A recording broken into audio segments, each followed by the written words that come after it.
دادا میدونی اگر من کلان شو برای تو ماشین میخرم. پسرم حالا تو کلان شو. تمام خریدیم. من نفهمیدم تو چرا اینقدر پول کلان رو بیهوده صرف کردی. گوش کن، من با پدرم وعده دادم که با اون ماشین میخرم. خیلی این کاری توست. مایلش.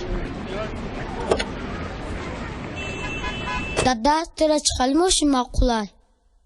گوش کن پسرم، من میخوام که ماشین مارکه مرسدس باشد، در درونش باشد انا این طور مارکه تلویزیون، چرخویش انا این طور کلون باشد. بله دادا جان، پول کار کنم میخرم تا. بیا اینجا.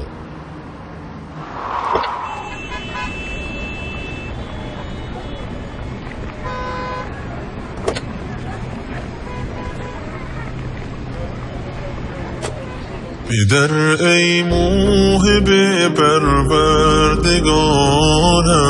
پدر ای بهترین آموزگارم.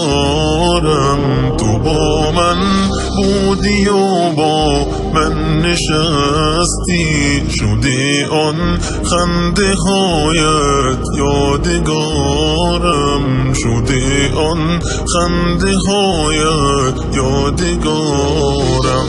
به شب هنگام که در را می‌گشودی، دل ما را به یک دم می‌ربودی.